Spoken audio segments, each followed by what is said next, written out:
நகைச்சுவை நடிகர் ரோபோ சங்கரின் இறுதி ஊர்வலமானது அவரது வீட்டில் இருந்து புறப்பட்டு நடைபெற்று வருகிறது. பல்வேறு திரைத்துறையினரும் இதில் அஞ்சலி செலுத்தி வருகின்றனர். பொதுமக்களும் ரோபோ சங்கர் உடலுக்கு அஞ்சலி செலுத்தி வரும் காட்சிகளை நேரலையில் பார்த்து வருகிறோம்.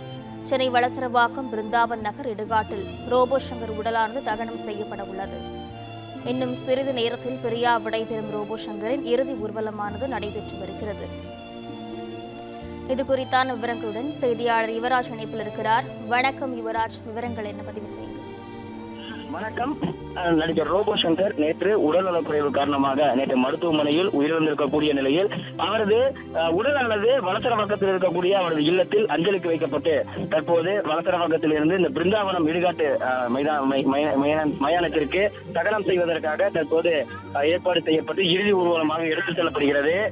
தற்போது வளசரவாக்கத்தில் இருந்து இந்த பிருந்தாவனம் இடுகாட்டு மயானம் இங்கிருந்து ஒரு 2-3 கிலோமீட்டர் தொலைவில் இருக்கக்கூடிய நிலையில் இந்த வழிநெடுகிலும் இருக்கக்கூடிய இந்த ரசிகர்களும் கலைஞர்களும் அவரது நண்பர்களும் அவரது அஞ்சலி செலுத்துவதற்காகவும் இறுதி ஊர்வலத்தில் பங்கேற்பதற்காகவும் நடைபயணமாக வந்து சென்றிருக்கின்றனர். கிட்டத்தட்ட 2000க்கும் மேற்பட்ட இந்த பொதுமக்கள் கூடியிருக்கக்கூடிய நிலையில் இறுதி ஊர்வலத்தில் ஏராளமான பொதுமக்கள் அவருக்கு இறுதி அஞ்சலியை செலுத்த வேண்டும் என்பதற்காக தற்பொழுது இந்த சாலை மார்க்கமாகவே நடந்து சென்றிருக்கின்றனர்.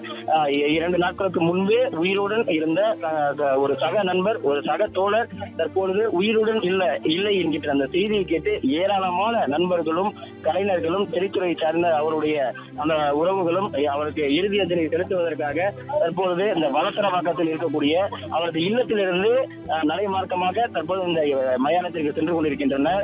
வழி நெடுகிலும் அவர் செல்லக்கூடிய அந்த பாதையில் பூக்கள் மூலமாக தூவப்பட்டு அவரது உடலானது நல்ல முறையில் தகனம் செய்ய வேண்டும் என்று அவரது குடும்பத்தினர் சார்பில் ஏற்பாடானது செய்யப்பட்டிருக்கின்றது.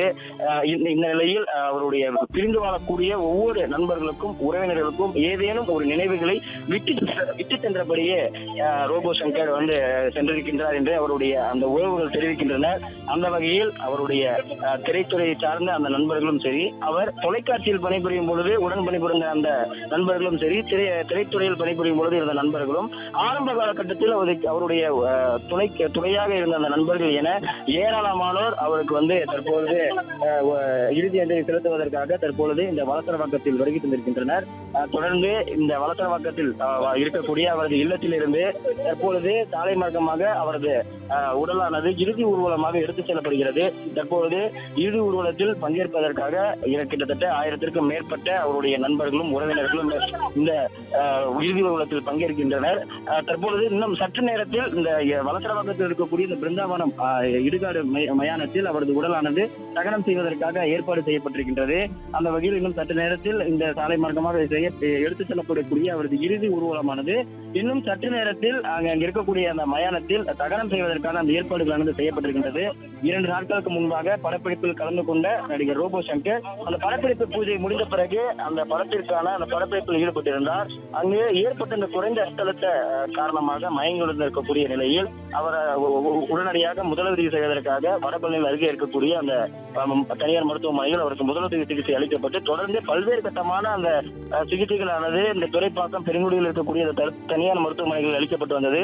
இருப்பினும் அந்த மருத்துவ உதவிகள் ஏதும் முயற்சி செய்யாத நிலையில், பலனளிக்காத நிலையில் நேற்று இரவு அவர் காலமானார் என்ற அந்த செய்தியானது மருத்துவத்துறையின் வாயிலாகவும் அதே போன்று அவருடைய குடும்பத்தினர்களும் தகவலானது தெரிவித்திருந்தனர். அந்த வகையில் அவரது உடலானது வளசரவாக்கத்தில் அஞ்சலிக்கு வைக்கப்பட்டு தற்போது அவரது உடலானது இங்கு இருக்கக்கூடிய அவர்களுடைய குடும்பத்தினர்கள் மூலமாகவும் நண்பர்கள் மூலமாகவும் இறுதி சடங்குகள் செய்யப்பட்டு இறுதி ஊர்வலமாக அவரது இல்லத்திலிருந்து அந்த பிருந்தாவனம் இடுகாட்டு மயானத்திற்கு தற்போது எடுத்துச் செல்லப்படுகிறது.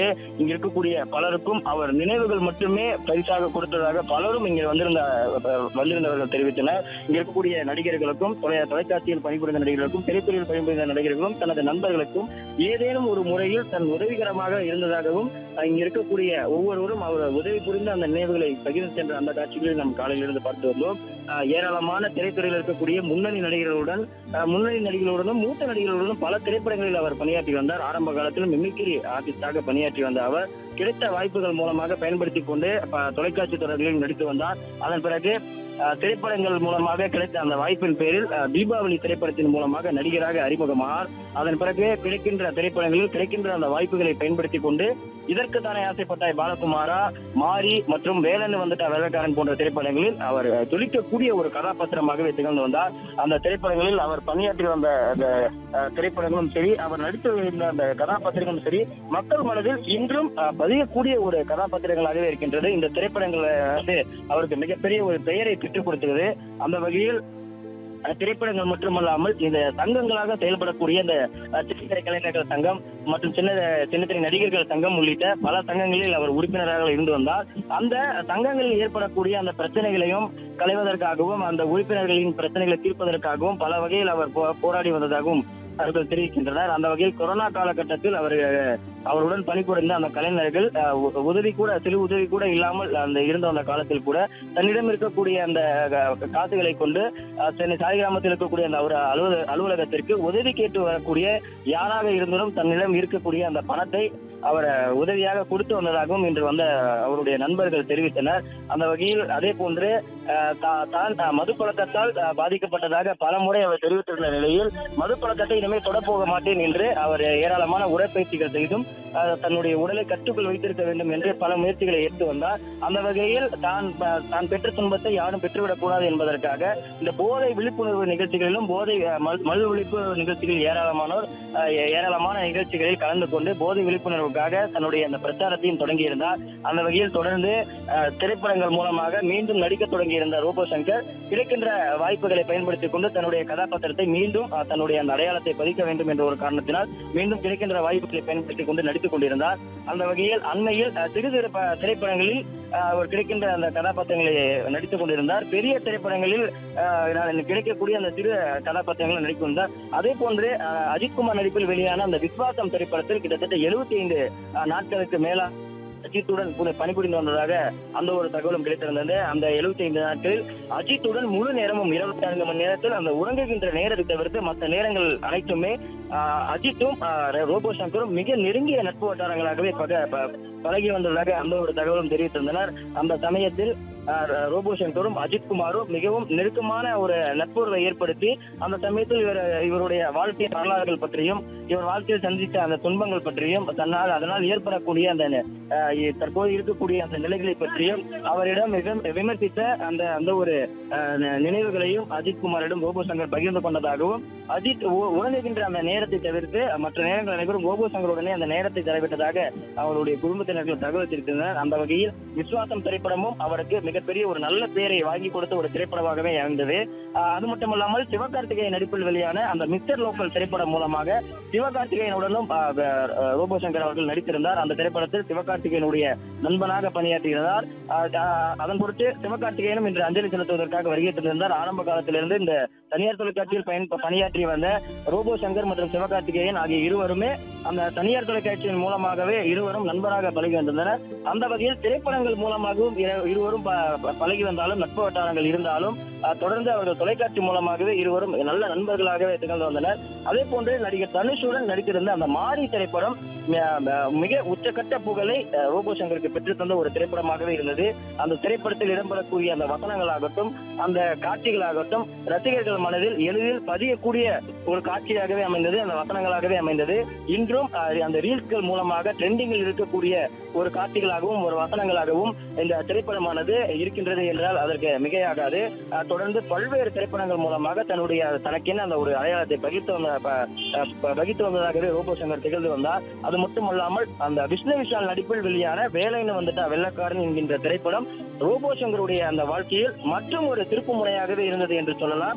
அந்த திரைப்படத்தில் ரவி மரியா மற்றும் சூரி ஆகியோருடன் கூட்டணியில் இடம்பெற்றிருந்த அந்த திரைப்படமானது ரோபோ சங்கருடைய வாழ்க்கையில் மீண்டும் மற்றும் ஒரு திருப்பு முனையாகவே அமைந்திருந்தது என்று சொல்லலாம். அந்த வகையில் அந்த வேலையில வந்துட்டா வெள்ளக்காரன் திரைப்படம் இன்றும் இன்ஸ்டாகிராம்கள் மூலமாக ரீல்ஸ்களில் பல வீடியோக்கள் ட்ரெண்டிங்கில் இருக்கிறது என்றே சொல்லலாம்.